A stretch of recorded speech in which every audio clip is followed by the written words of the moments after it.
여러분, 강남이 멈췄습니다. 정확히 말하면 질주하던 강남이 지금 잠시 숨을 고르고 있습니다. 그렇다면 많은 분들이 궁금해하실 겁니다. 이 대통령의 다주택자 압박, 과연 실제로 통했던 걸까요? 오늘은 이 문제를 숫자와 구조, 그리고 시장의 심리까지 한번 뜯어보겠습니다. 먼저 지금 시장의 중심에 있는 지역부터 보시죠. 바로 강남 3구와 용산의 흐름입니다. 서울의 심장이라고 불리는 강남 3구, 그리고 용산. 이곳은 단순히 비싼 동네가 아니라 시장 전체의 방향을 먼저 보여주는 핵심 지역입니다. 여기서 꺾이면 시장 전체가 흔들리고, 여기서 버티면 시장 전체가 다시 살아날 가능성이 커집니다. 그런데 지금 그 상징적인 지역들이 실제로 꺾였습니다.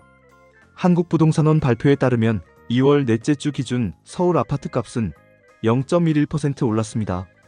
겉으로만 보면 여전히 상승입니다. 숫자만 대충 보면 아직 오르네 하고 지나갈 수도 있습니다. 그런데 진짜 중요한 건 상승 여부가 아니라 상승의 힘입니다. 서울 아파트값 상승폭은 지금 4주 연속 줄고 있습니다. 이게 왜 중요하냐면 시장이 여전히 오르고는 있지만 그 안에 추진력, 다시 말해 매수세의 열기와 자신감이 확실히 싣고 있다는 뜻이기 때문입니다. 상승은 하고 있지만 힘이 빠지고 있다는 이야기입니다. 특히 강남구를 보겠습니다. 강남구는 1월 마지막 주 0.20% 상승해서 0.07%로 내려앉더니 최근에는 0.01%에서 0.02% 수준으로 사실상 보합권에 머물렀습니다. 그리고 이번 주 결국 마이너스 0.06%를 기록했습니다. 무려 100주 만의 하락 전환입니다. 이게 그냥 숫자일까요? 아닙니다. 이건 상징입니다. 그동안 강남은 무조건 버틴다, 강남은 결국 오른다라고 믿었던 사람들에게 시장이 처음으로 다른 메시지를 던진 겁니다. 송파구는 마이너스 0.03%, 서초구는 마이너스 0.02%, 용산구는 마이너스 0.01%입니다. 이 지역들은 지난 2년 가까이 한 번도 제대로 쉬지 않고 올랐던 곳들입니다. 사실상 서울 상승장의 선두에 서 있었고 전국 부동산 심리를 끌고 가던 지역들이기도 합니다. 그런데 지금 그곳들이 동시에 꺾였습니다. 이건 결코 가벼운 변화가 아닙니다. 왜 중요하냐고요? 강남은 한국 부동산 시장의 체온계이기 때문입니다. 강남이 열이 나면 전국이 달아오르고, 강남이 식으면 전국이 움찔합니다. 강남은 단순한 지역이 아니라 심리의 기준점입니다. 사람들은 늘 강남을 보면서 시장 전체의 방향을 읽으려 합니다. 그래서 강남의 하락은 숫자 하나로 끝나는 게 아니라 시장 참여자 전체의 기대와 공포를 동시에 흔드는 신호가 됩니다. 이제 구조를 보겠습니다. 도대체 왜 지금 꺾였을까요? 첫 번째 이유는 다주택자입니다. 5월 9일 양도소득세 중과 유예가 종료됩니다. 이 말이 무엇이냐면 그동안 세금 부담을 미루면서 버티고 있던 사람들에게 이제는 결단의 시간이 다가오고 있다는 뜻입니다. 사람은 손해가 현실이 될 가능성이 커질 때 움직입니다. 특히 다주택자는 세금 변화에 훨씬 더 민감합니다. 보유 자산이 많을수록 규제의 영향도 커지고 계산도 더 복잡해지기 때문입니다. 그래서 일부가 먼저 움직이기 시작했습니다. 호가를 낮췄고 급매가 등장했고 시장에 이제는 조금 다를 수 있다는 신호가 나가기 시작한 겁니다. 두 번째 이유는 보유세 개편 논의 가능성입니다. 6월 지방선거 이후 세제 논의가 본격화될 수 있다는 관측이 나오고 있습니다. 이 말은 아직 확정된 건 아니지만 시장은 원래 확정보다 가능성에 먼저 반응합니다. 고가 1주택자들도 눈치를 보기 시작합니다. 지금 팔아야 하나, 조금 더 버텨야 하나, 차익 실현을 지금 하는 게 맞나? 라는 계산이 돌아가기 시작합니다. 그 결과 차익 실현 매물이 조금씩 나오기 시작합니다. 즉, 지금의 하락은 공포라기보다 계산에 가깝습니다. 두려움이라기보다 전략에 가깝습니다. 패닉셀이라기보다는 세금과 정책을 먼저 읽은 자금의 선제적 이동이라고 보는 쪽이 더 정확합니다. 그런데 여기서 재미있는 장면이 하나 나옵니다. 강남은 꺾였는데 서울 전체는 여전히 오르고 있다는 점입니다. 실제로 서울 21개 자치구는 모두 상승했습니다.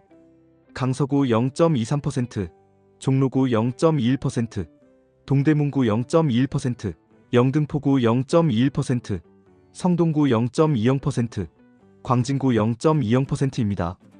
이 숫자는 무엇을 말해줄까요? 돈이 시장에서 빠져나간 게 아니라 위치를 바꾸고 있다는 뜻입니다. 강남에서 부담을 느낀 자금이 상대적으로 덜 오른 지역 혹은 아직 저평가됐다고 인식되는 지역으로 이동하고 있는 겁니다. 바로 풍선효과의 전형입니다. 시장은 죽지 않았습니다. 그냥 재배치되고 있을 뿐입니다. 수요가 사라진 게 아니라 더 나은 효율을 찾아 이동하고 있는 겁니다. 그렇다면 수도권은 어떨까요? 오히려 더 흥미로운 숫자가 나옵니다. 경기는 상승폭이 확대됐습니다. 0.08%에서 0.10%로 올라왔습니다. 용인 수지 0.61%, 구리 0.39%, 분당 0.32%, 하남 0.31%입니다. 이 숫자 생각보다 꽤 강합니다. 서울이 주춤하자 수도권 핵심지로 수요가 이동하고 있는 겁니다. 사람들은 시장을 완전히 떠나는 것이 아닙니다. 조금 더 싼 곳, 조금 덜 규제받는 곳, 그리고 아직 더 오를 여지가 있다고 믿는 곳을 찾고 있을 뿐입니다. 인천도 0.02% 상승입니다. 수도권 전체는 0.09% 올랐고 전국은 0.05% 상승했습니다. 폭은 분명 크지 않습니다. 하지만 방향은 아직 위를 향하고 있습니다. 이건 시장이 완전히 붕괴한 상태가 아니라 상승의 무게 중심이 이동하고 있다는 뜻입니다. 전세 시장도 보겠습니다. 전국 전세값은 0.07% 상승입니다. 서울은 0.08% 상승입니다. 전세도 아직 전체적으로는 버티고 있습니다. 다만 지역별로는 차이가 확실하게 나타납니다. 송파구는 마이너스 0.11%입니다. 왜 그럴까요? 신천동 잠실레미안 아이파크 2678가구, 잠실르엘 1865가구 입주 영향이 반영됐기 때문입니다. 공급이 늘면 가격은 눌립니다. 아주 기본적인 원리죠. 아무리 선호지역이라도 한순간에 물량이 몰리면 전세 가격은 조정을 받을 수밖에 없습니다.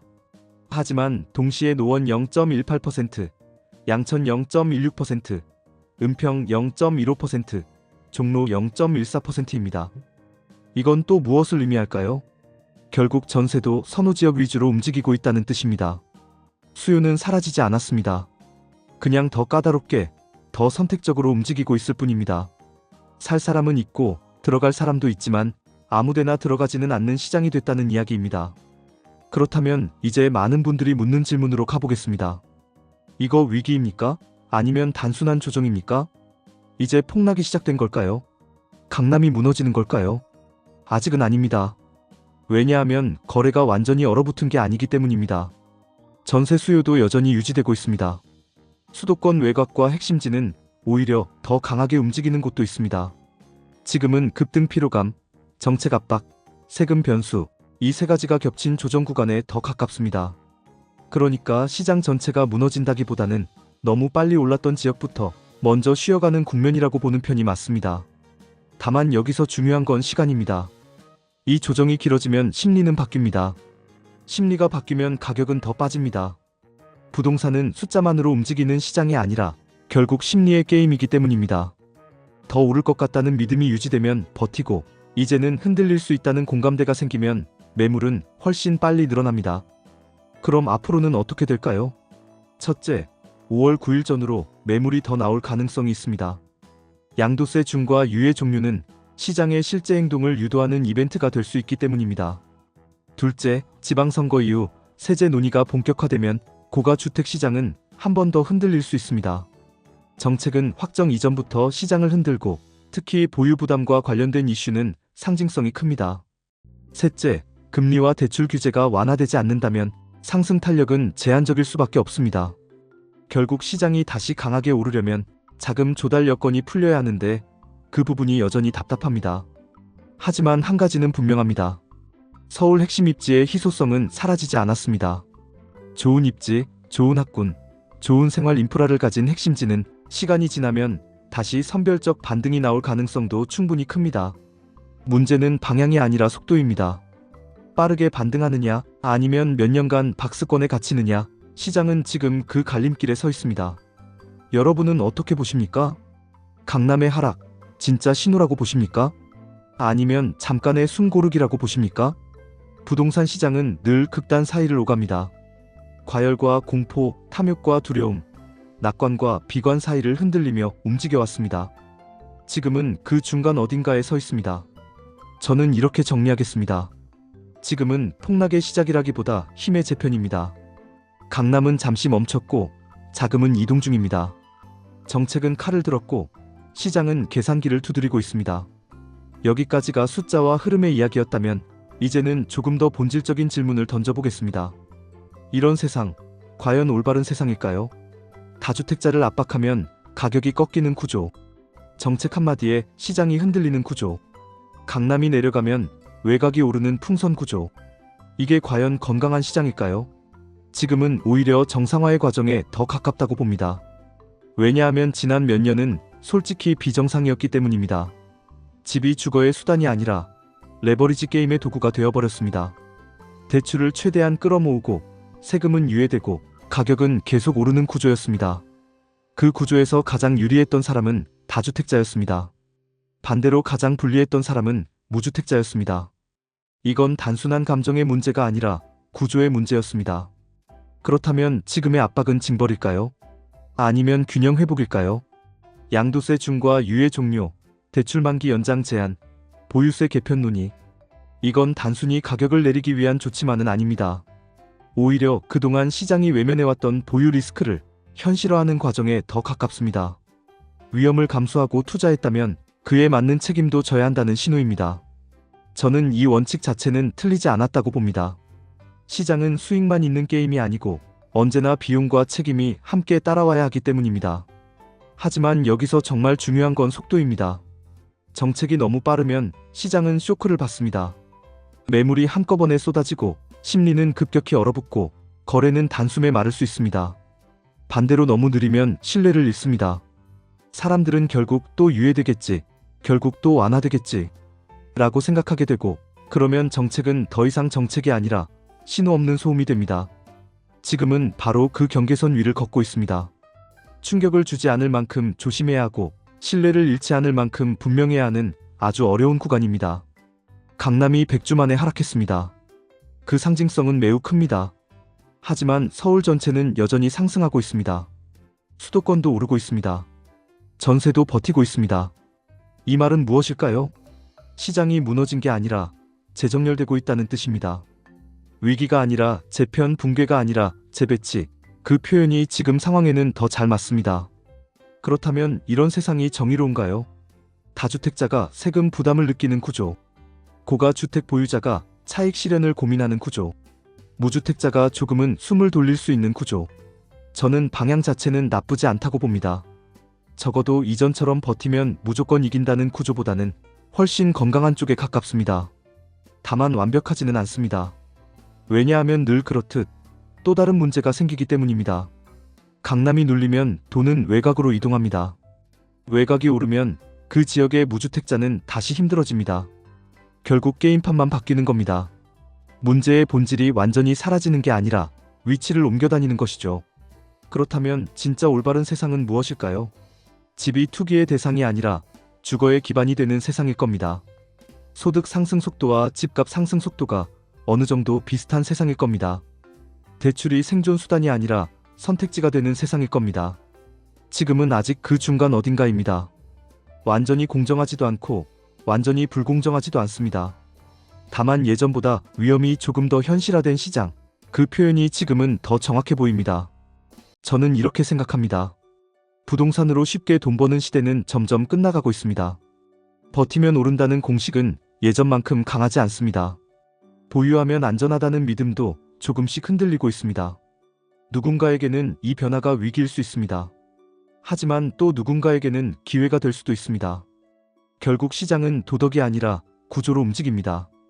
정책은 방향을 제시할 뿐이고 결과를 보장하지는 않습니다.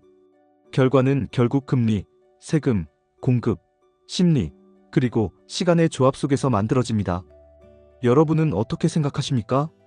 다주택자 압박, 이걸 정의라고 보십니까? 아니면 또 다른 왜곡이라고 보십니까? 이 변화가 진짜 균형으로 가는 길일까요? 아니면 또 다른 사이클의 시작일까요?